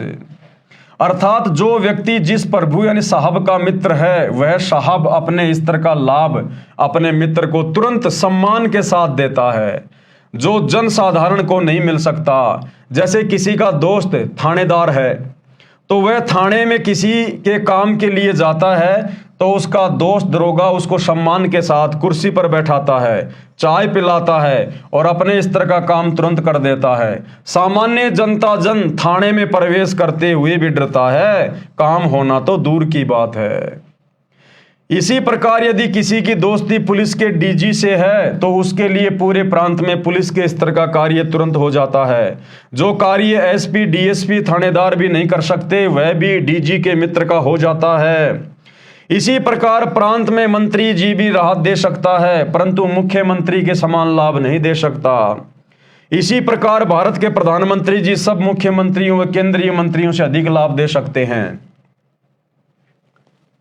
जिनकी दोस्ती प्रधानमंत्री से है, उसके काम देश में किसी भी स्तर के साहब के पास हो, निर्बाध बिना रोक टोक के हो जाते हैं। वाणी का अर्थ है कि जैसे मछली की जल से सच्ची दोस्ती है। जल की दरिया बह रही हो, उसमें चाहे 50 फुट का एकदम फाल है, ऐसे फाल पानी नीचे गिरने वाले स्थान को कहते हैं फाल। वहां पर पानी बहुत तेजी से नीचे गिरता है, उसके सामने यदि गजराज हाथियों में सबसे ताकतवर हाथी भी आ जाए, तो वह जल प्रवाह उस हाथी को भी बहा ले जाता है। परंतु मछली उस फाल के नीचे वाले स्तर पर बह रहे जल से ऊपर वाले स्तर पर यानी 50 फुट ऊपर सन्मुख सीधे चढ़ जाती है। यानी जल ने अपनी दोस्त मछली को अपने स्तर की सुविधा दे रखी है, जिसे हाथी प्राप्त नहीं कर सकता। जो जाकी सरना बसे ताको ताकी लाज, जल स्यों ही मछली चढ़ जाती और बह जाते गजराज। अब आसानी से समझ सकेंगे कि कुरान मजीद की सूर 7:38 आयत नंबर 41 और 42 में जो चश्मा यानी पानी का फवारा लात मारने से अयूब के अल्लाह ने जमीन से निकाल दिया, कारण यह है कि प्रत्येक प्रभु में अपने स्तर की शक्ति है। कुरान मजीद यानी कुरान शरीफ का ज्ञान देने वाला काल ब्रह्म, ये शैतान ज्योति निरंजन, इसकी सत्ता 21 ब्रह्मांडों पर है।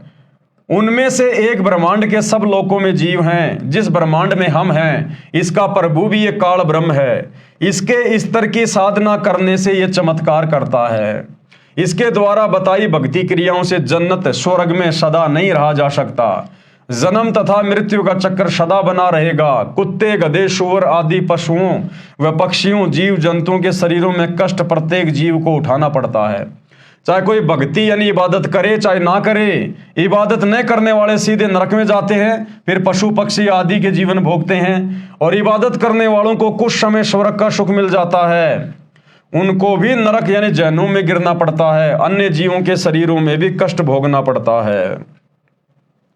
केवल सृष्टि उत्पन्न करने वाले कादिर अल्लाह, जिसे गीता अध्याय 8 श्लोक 3 में परम अक्षर ब्रह्म कहा है, तथा उसी की जानकारी इसी अध्याय के श्लोक नंबर 8, 10 तथा 20 व 22 में, तथा गीता अध्याय 15 श्लोक 17, गीता अध्याय 18 श्लोक 46, 61, 62 में, तथा अनेकों अन्य स्थानों पर गीता में है, तथा कुरान मजीद की सूर फुरकान 25 आयत नंबर 52 से 59, सूर बकरा 2 आयत नंबर 255 तथा अन्य अनेकों सूरों में, जिसको संपूर्ण जगत का उत्पत्ति करता परवरदिगार व शाश्वत अविनाशी बताया है, उसकी इबादत करने से साधक यानी भगत सदा रहने वाले सुख स्थान सतलोक को प्राप्त करता है। वहां जाने के पश्चात फिर कभी काल के लोक में जन्म नहीं लेता। गुरुदेव के कहने का मतलब है कि फायदा तो शैतान की भक्ति से भी मिलेगा, क्योंकि ये भी 21 ब्रह्मांड का राजा है, स्वामी है, भगवान है, साहब है। जिस प्रकार फायदा तो आपको एक थानेदार भी दे सकता है यदि आपका दोस्त है तो, लेकिन मुख्यमंत्री के स्तर का लाभ वो थानेदार नहीं दे सकता। अपने स्तर का लाभ तो थानेदार भी दे देगा, क्योंकि वो भी अपने स्तर पर अपने क्षेत्र में पावर लेकर बैठा है। इसी प्रकार लाभ तो ये शैतान भी दे देता है, क्योंकि ये भी किस ब्रह्मांड का प्रभु है, स्वामी है, राम है, खुदा है। लेकिन इसकी भक्ति से तुम्हारा जन्म मरण का रोग नहीं कटेगा, तुम जहन्नुम का वो कष्ट भोगने से नहीं बच सकते, नरक भोगने से नहीं बच सकते इस शैतान की इबादत से, जिसको तुम खुदा मान के, अल्लाह मान के पूज रहे हो। तो वो जो अयूब था, उस अयूब को जिस प्रकार से जमीन से वो जल प्राप्त हुआ ठोकर मारने से, तो ये जो मुसलमान जिसे अपना खुदा कह रहे हैं, अल्लाह कह रहे हैं, वो शैतान इतना छोटा मोटा लाभ दे देता है, ऐसे चमत्कार वो कर देता है, कोई बड़ी बात नहीं है, लेकिन वो तुम्हारा जन्म मरण का रोग नहीं मिटा सकता। जिस खुदा का भगत अयूब था शैतान का, उसी का भगत भीम था। यानी द्वापर युग में जो 5 पांडव थे, जिनमें एक भाई का नाम था भीम, तो भीम भी काल की भक्ति करता था, शैतान की भक्ति करता था द्वापर युग में। तो कहते हैं मुसलमान धर्म में वो अयूब नाम का भगत जिस खुदा की इबादत करता था, शैतान की, उसको खुदा समझ के, उसी का भगत भीम था। और महाभारत ग्रंथ में प्रकरण है कि भीम अपनी माता तथा पत्नी द्रौपदी तथा अन्य चारों भाइयों के साथ हिमालय पर्वत पर गए। जल का अभाव था, सब प्यास से व्याकुल हो गए। भीम ने पैर को मोड़कर गोडा जमीन पर मारा, पत्थरों से मीठे जल का चश्मा बह चला, फंवारा निकल गया। उस स्थान को भीम गोडा कहते हैं, जो भारत के उत्तराखंड राज्य में हरिद्वार के पास में है। तो गुरुदेव कह रहे ये तो कोई बड़ी बात नहीं है, ये छोटे मोटे चमत्कार करना ये तो शैतान के लिए कोई बड़ी बात नहीं है, लेकिन चमत्कार माध्यम से उसको खुदा मान लेना, अल्लाह अकबर मान लेना, ये हमारी नासमझी है। केवल ऐसे चमत्कार के होने से कादिर खुदा नहीं माना जा सकता। कादिर खुदा कबीर जी ने अपने भगत वीर देव सिंह बघेल काशी के नरेश के लिए जंगल में ऊंची सूखी पहाड़ी के ऊपर मीठे जल का तालाब बना दिया। 650 साल पहले जब कादिर खुदा अल्लाह कबीर दास नाम से काशी में प्रकट थे, और वीर देव सिंह बघेल जो काशी नरेश था, उन्होंने नाम दीक्षा ले ली थी कबीर जी से। और उसके बाद वो एक बार जंगल में शिकार करने गया, तो वहां पर इतनी भयंकर प्यास लगी जंगल में, कहीं कोई पानी नहीं मिला। अगर 10 मिनट पानी ना मिले तो सारे मर जाएं, इतनी भयंकर प्यास। तो कबीर परमात्मा भी उस दिन वीर देव सिंह बघेल के साथ में थे। तो परमात्मा ने फिर कहा कि भाई उस पहाड़ी के ऊपर जाकर देखो। तो वहां एक सैनिक गया, तो जाकर देखा वहां तो पानी का, ठंडे पानी का, मीठे पानी का, स्वच्छ पानी का पूरा तालाब बना हुआ है। काजू, किशमिश, सेब, संतरे, मौसमी, आम, अंगूर के पेड़ों के बाग लगे हुए हैं, और सब ने जाकर छिपकर पानी पिया और पेट भरकर उन्होंने फल फ्रूट खाए। तो ये है समर्थ अल्लाह। अरे अयूब के लिए अगर उसने जमीन से पानी का फव्वारा निकाल दिया, कौन सा चमत्कार हो गया। कबीर परमात्मा ने तो वीर देव सिंह बघेल के लिए तालाब का तालाब बना दिया पहाड़ के ऊपर। उसके चारों ओर फलदार वृक्षों के बाग लगा दिए, क्योंकि राजा तथा उसके साथ सैकड़ों सैनिक शिकार के लिए जंगल में बहुत आगे तक चले गए थे। वे सब भूख तथा प्यास से मरने वाले थे, प्राण जाने को हो गए थे। उनके जीवन की रक्षा की। इस करिश्मे के साथ साथ पूर्ण मोक्ष भी कबीर अल्लाह ने अपने भगत को पूर्ण मोक्ष भी प्रदान करता है। भगत को सदा सर्वश्रेष्ठ जन्नत में रहने के लिए स्थान देता है सतलोक में। ये चमत्कार तो कबीर परमात्मा कादिर खुदा अल्लाह कबीर करता ही करता है। उसके साथ साथ कबीर परमात्मा अपने भगत को जहन्नुम में नहीं जाने देता, जो उसकी सच्ची इबादत करता है। उसे 84 लाख योनियों में पशु पक्षी नहीं बनने देता, और उसे ओरिजिनल जन्नत सतलोक में भी पूर्ण मोक्ष देता है। जो जितना प्रभु यानी खुदा है, वह अपनी इज्जत रखने के लिए अपने भगत को अपने स्तर का लाभ देता है। कबीर अल्लाह ताला की समर्थता की अधिक जानकारी के लिए अध्याय हजरत आदम से हजरत मोहम्मद तक में पढ़ें, ढेर सारे प्रमाण, वो आगे हम पढ़ेंगे इस वीडियो में। अगला सवाल, कुरान मजीद की सूर 7:38 आयत नंबर 45 से 51 में हमारे यानी मुसलमानों के अल्लाह ने बताया है कि जो हमारे बंदों इब्राहिम और इसहाक और याकूब, इस्माइल और अल यश तथा जुल्किफ्ल जैसे नेक व परहेजदार होंगे उनके लिए जन्नत के दरवाजे खुले होंगे। वे वहां पर तकिए लगाकर बैठेंगे। उनके खाने के लिए बहुत सारे मेवे व फल होंगे तथा पीने के लिए शराब होगी। अब बताओ, जन्नत में शराब, और फिर कहते हैं जन्नत में सारे सुख हैं, वहां कोई दुख नहीं है। अरे जिस जन्नत में फ्री में शराब मिलती हो, तुम्हारा अल्लाह जिस जन्नत में तुम्हें फ्री में शराब पिलाता हो, फ्री में तुम्हारे सामने लड़कियां पेश करता हो, उस जगह कभी शांति हो सकती है? अरे जिस घर में, जिस गांव में कोई वेश्यावृत्ति का धंधा शुरू हो जाए, दारू का ठेका खुल जाए और लोगों को फ्री में खाने को मिले, वो गांव तो नरक बन जाता है, नरक। वहां तो बढ़वागिरी शुरू हो जाएगी, वेश्यावृत्ति शुरू हो जाएगी, तगड़ी नस्लें बिगड़ जाएंगी। और ये मुसलमान भाई कहते हैं हमारा अल्लाह जन्नत में जाने के बाद हमें फ्री में शराब पिलाएगा है, और फ्री में वहां पर हमारे लिए लड़कियां आएंगी, हम उम्र की लड़कियां आएंगी, और फिर कहते हैं वहां बहुत सुखी हैं। अब परमात्मा सदगुरु रामपाल जी बता रहे हैं क्या है वहां। खाने के लिए बहुत सारे मेवे तथा फल होंगे तथा पीने के लिए शराब होगी तथा उनके पास नीची निगाह रखने वाली शर्मीली हम उम्र की बीवियां यानी पत्नी होंगी। हम उम्र की, क्या इस जन्नत में भगत सदा सुख से नहीं रहेंगे? उत्तर दिया गुरुदेव भगवान ने, जहां पर शराब पीने को मिलती हो तो वहां कोई कैसे सुखी रह सकता है तथा कैसे सदा रह सकता है? आप जी इसी पुस्तक मुसलमान नहीं समझे ज्ञान कुरान में पेज नंबर 62 पर पढ़ें, पहले वीडियो बन चुका है।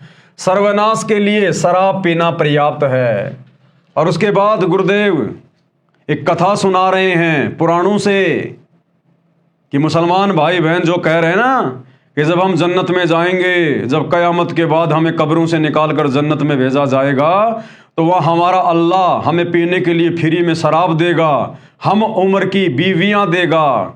तो परमात्मा कथा सुना रहे हैं कि नालायकों, एक तरफ तो तुम उसको जन्नत कह रहे हो और फिर कह रहे हो वहां फ्री में शराब मिलेगी। तो जहां शराब बिकती हो, जहां शराब पी जाती हो, वो जगह कभी भी खुशी नहीं दे सकती, वहां इंसान कभी भी सुखी नहीं रह सकता। एक घर में अगर कोई एक शराबी हो पूरे घर को बर्बाद कर देता है। एक गांव में अगर एक शराबी हो पूरे गांव की नींद हराम कर देता है। तो ऐसी जन्नत में सुख कहां, शांति कहां, जहां पर शराब फ्री में मिलती हो। पुराणों में कथा है स्वर्ग यानी जन्नत में हिंदू भाई कहते हैं स्वर्ग और मुसलमान उसको कहते हैं जन्नत। वहां पर नल तथा कुब्बर नाम के दो देवता थे जो कुबेर देवता के पुत्र थे। अब ये देवताओं का चरित्र बताया जा रहा है, उनके बेटा बेटियों के चरित्र, उनके संतानों का चरित्र। जिस स्वर्ग में जाने के लिए, जन्नत में जाने के लिए लोग साधना कर रहे हैं, इतना प्रयास कर रहे हैं, वो कितना घटिया स्थान है। यहां की तुलना में यहां से भी ज्यादा बकवाद है वहां, यहां से भी ज्यादा बकवाद। वहां केवल अपनी भक्ति का आनंद उठाया जाता है, केवल अपनी भक्ति का भोग भोगा जाता है। वहां जो कमाई हमने यहां की है मनुष्य शरीर में, कुछ समय के लिए काल हमारे को जन्नत में, स्वर्ग में भेज देता है और हम अपनी भक्ति कमाई को वहां बकवाद करके नष्ट कर सकते हैं। इससे ज्यादा वहां और कुछ नहीं है। तो देवताओं का चरित्र बता रहे हैं परमात्मा, उनके संतानों का चरित्र। स्वर्ग यानी जन्नत में नल तथा कुब्बर नाम के दो देवता थे जो कुबेर देवता के पुत्र थे। एक दिन दोनों ने शराब पी ली और एक दरिया के किनारे नंगे होकर उत्पात करने लगे। शराब के नशे में वो दोनों कुबेर देवता के बेटे, दोनों भाई, और नंगे होकर कपड़े निकाल दिए और नंगे होकर वहां पर अश्लील हरकतें करने लगे, उत्पात मचाने लगे। पास में ही एक दरिया थी, वहां पर अन्य देवताओं की बहन बेटियां, उनकी औरतें नहा रही थी और उनकी तरफ अश्लील इशारे कर रहे थे शराब के नशे में। उस दरिया में उसी स्थान पर देवताओं यानी फरिश्तों की पत्नियां, बेटियां स्नान कर रही थी, जो शर्म के मारे मुंह फेर कर दरिया के जल में गहरे पानी में खड़ी थी। ऋषि नारद जी वहां से गुजर रहे थे। नल तथा कुब्बर ने ऋषि नारद जी की भी शर्म नहीं की, उसी प्रकार औरतों की ओर अभद्र संकेत करते रहे। ऋषि जी ने उनको समझाया, परंतु शराब जो सिर में चढ़ी थी नहीं माने। तो नारद ऋषि जी ने शराब दे दिया कि तुम स्वर्ग यानी जन्नत में रहने योग्य नहीं हो। पृथ्वी के ऊपर जड़ जूनी में पेड़ों के रूप में उत्पन्न हो, दोनों की मृत्यु स्वर्ग में हो गई। दोनों पृथ्वी के ऊपर अर्जुन तथा जुमला के वृक्ष कालिदह नामक झील के किनारे हो गए। तो भैया जिस जन्नत में, जिस स्वर्ग में फ्री में शराब बढ़ती हो, वहां फिर ये होता है अश्लीलता, नग्नता, फूहड़ता, बढ़वागिरी, और फिर कहते हो हम जन्नत में जाएंगे। अरे फिर तो दारू का ठेका, ये जो बियर बार खोल रखे लोगों ने, ये फिर वो जन्नत ही तो है, और क्या है। अरे जन्नत में यही तो है। यहां जैसे बियर बार में जाओ, वहां पर शराब पियो, जो मर्जी करो, आप लड़कियों का डांस देखो, वही ऊपर हो रहा है। तो वो तो तुम यहां कर लो। अगर तुम्हें जन्नत देखने का शौक है, अगर तुम्हें स्वर्ग देखने का शौक है, तो किसी बियर बार में जाके देख लो, वहां पर क्या होता है। वही फूड़ता, नग्नता, अश्लीलता, वही सब कुछ वहां होता है। तो क्या करोगे वहां जाके? जहां शराब पीने को मिलती है और जो अल्लाह शराब का लोभ देकर अपनी इबादत में लगाता है, वह कादिर अल्लाह नहीं है, वह काल ज्योति निरंजन है, शैतान है, जो इस प्रकार का लोभ लालच देकर तुम्हारे कर्म फुड़वाता है। शतलोक के अतिरिक्त किसी भी लोक की जन्नत यानी स्वर्ग तथा महास्वर्ग यानी ब्रह्मलोक बड़ी जन्नत में कोई व्यक्ति सदा नहीं रह सकता। कबीर परमात्मा अल्लाह कबीर की ओरिजिनल जन्नत शतलोक के अलावा कोई भी प्राणी सदा सदा के लिए इस काल ब्रह्मांड के लोक में ना तो महास्वर्ग में रह सकता, ना स्वर्ग में रह सकता। केवल कुछ समय के लिए जाओगे, यदि तुम्हारे थोड़े बहुत अच्छे पुण्य कर्म हैं तो उसके बाद तुम्हें जहन्नुम में, नरक में पटका जाएगा, फिर 84 लाख योनियों में। यह 100% सत्य है। विशेष कुरान मजीद की उपरोक्त सूर 7:38 की आयत नंबर 45 से 51 में यह भी लिखा है कि जन्नत यानी बहिश्त में जाने वालों को हम उम्र अपनी आयु के समान आयु वाली बीवियां, पत्नियां मिलेंगी, जो नीची निगाहों वाली यानी बड़ी शर्मीली होंगी। इस काल ज्योति निरंजन अल्लाह, कुरान का ज्ञान देने वाले अल्लाह ने कहा कि जैसा मुसलमान भाई मानते हैं कि सब कयामत तक मरते रहेंगे, उनको कब्रों में, जमीन में दफनाते दबाते रहेंगे, जब कयामत यानी प्रलय आएगी सब जिंदा किए जाएंगे यानी जीवित किए जाएंगे। जो मुसलमान आज्ञाकारी अल्लाह के आदेश अनुसार चलने वाले हैं उनको जन्नत में, तथा जो काफिर यानी अवज्ञाकारी, बदी करने वाले हैं, उनको जहन्नुम यानी नरक में रखा जाएगा। अब विचार करो गुरुदेव भगवान क्या कहना चाह रहे हैं मुसलमान धर्म के भाई बहनों से। कोई तो 2 वर्ष का मर जाता है, कोई 10 वर्ष का, कोई जवान, कोई वृद्ध, कोई 80-85 वर्ष का मरता है। अब तुम मुसलमानों के अनुसार, और तुम इस आयत का हवाला दे रहे हो कि भाई जब हम जन्नत में जाएंगे तो वहां पर हमारे को हम उम्र की बीवियां मिलेंगी। हम उम्र की, हम उम्र यानी जो मुसलमान जिस उम्र में कब्र में दबाया जाता है उसी उम्र की बीवियां उसको मिलेंगी। तो मान लीजिए कोई लड़का 2 साल का होके मर गया और कब्र में दबा दिया गया, तो जब वो वहां जाएगा तो उसको तो 2 साल की बीवी मिलेगी, क्योंकि वो तो 2 साल का उस कब्र में दबाया गया ना। तो 2 साल की बीवी का क्या सुख भोगेगा तू। और कोई मुसलमान 60 साल का होके मरता है, कोई 80 साल का होके मरता है, तो वहां तो हम उम्र की बीवियां मिलेंगी ना। तो जो मुसलमान 80 साल का होके मरा, 90 साल का होके मरा और कब्र में दबाया गया, और जब वो जन्नत में जाएगा तो उसको तो 80 साल की बीवी मिलेगी, 90 साल की वो बुढ़िया मिलेगी। तो क्या खाक सुख है फिर वहां जन्नत में, जब 90 साल की तुम्हारे को वहां पर बीवियां मिलेंगी हम उम्र की। तो भाई ये तुम्हारा मनमाना आचरण है, तुम्हारी बुद्धि के दरवाजे बंद हैं। सतगुरु रामपाल जी भगवान ये अल्लाह अकबर आकर ये बंद दरवाजे अपना तत्व ज्ञान देकर खोल रहा है। भाई समझने का प्रयास करो, मूर्खता में मत जियो। कोई तो 2 वर्ष का मर जाता है, कोई 10 वर्ष का, कोई जवान, कोई वृद्ध 80-85 वर्ष का मरता है। उनकी हम उम्र बीवियां भी उसी आयु की मिलेंगी। 60 वर्ष के पुरुष की 60 वर्ष की बीवी होगी, 70 वर्ष के पुरुष की 70 वर्ष की बीवी होगी। ऐसे ही अन्य आयु वालों की दशा होगी। वे चाहे नीची निगाह वाली हो चाहे ऊंची निगाह वाली हो, उनको जन्नत में क्या खाक सुख मिलेगा। ये काल ज्योति निरंजन का जाल है, ये शैतान का जाल है जो तुम्हारे को भ्रमित कर रखा है मुसलमान भाई बहनों को। इसके द्वारा भ्रमित ज्ञान दिया जाता है ताकि सब मानव पाप करके यहीं जन्मते मरते रहें, नरक, स्वर्ग व अन्य पशु पक्षियों के शरीरों में भटकते रहें। अगला सवाल, ये कैसे माना जाए कि कुरान मजीद का ज्ञान देने वाला काल ज्योति निरंजन है? तो गुरुदेव भगवान ने उत्तर दिया, प्रमाण पवित्र पुस्तक कुरान मजीद में ही पर्याप्त है। आप जी को ये तो ज्ञान है कि हजरत आदम से लेकर हजरत मोहम्मद तक का खुदा एक ही है, यानी शैतान जिसने हजरत मूसा के ऊपर तौरात पुस्तक को उतारा, हजरत दाऊद के ऊपर जबूर को उतारा, हजरत ईसा के ऊपर इंजिल को उतारा और हजरत मोहम्मद जी पर कुरान शरीफ को उतारा। हजरत मूसा जी को भी पवित्र पुस्तक तौरात उसी ने प्रदान की यानी नाजिल की थी।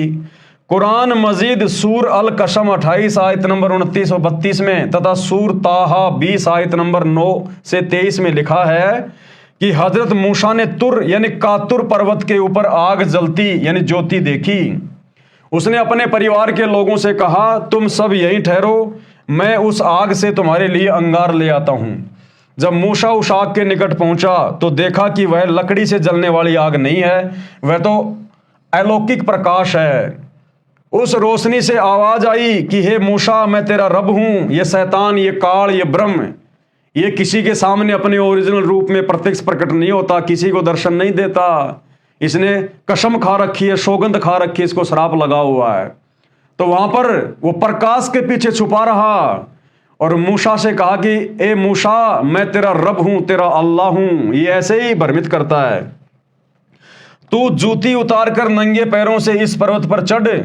जब मूसा कुछ दूरी पर रह गया तो उस ज्योति में से आवाज फिर आई कि मूसा, तू अपनी लाठी मेरी ओर फेंक दो। मूसा ने लाठी फेंक दी जो एक सांप बनकर चलने लगी।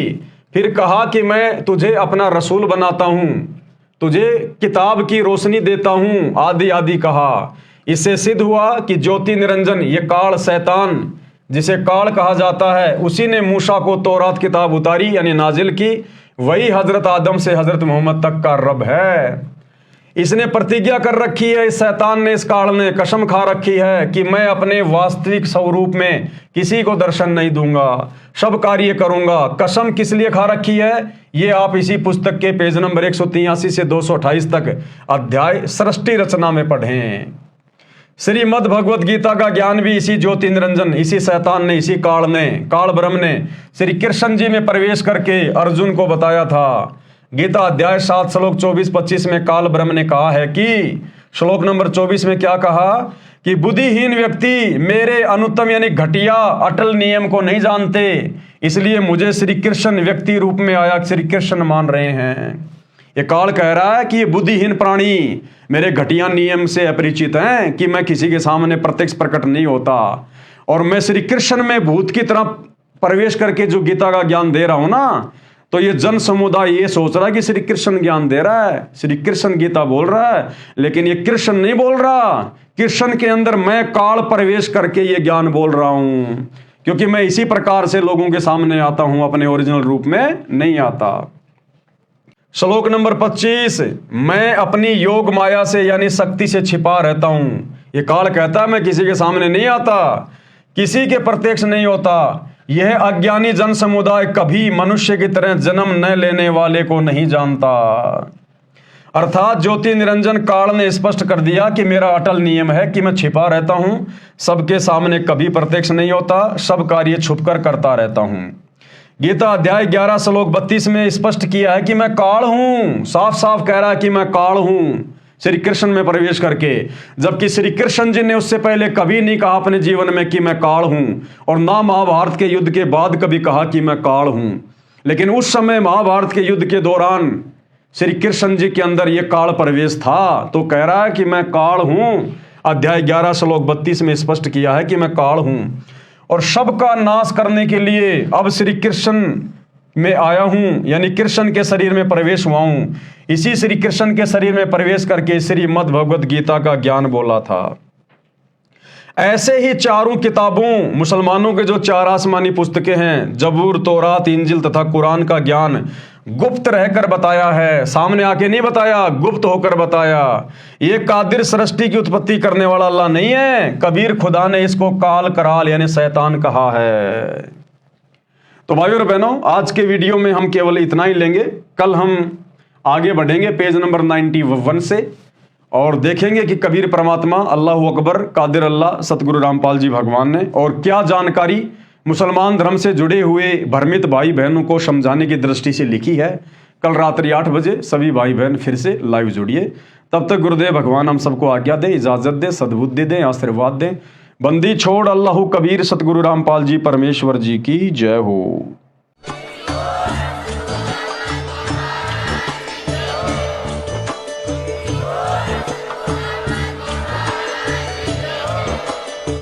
भाई जो गुरु वचन पे डट गए, कट गए फंद 84 के, कट गए फंद 84 के, कट गए फंद 84 के।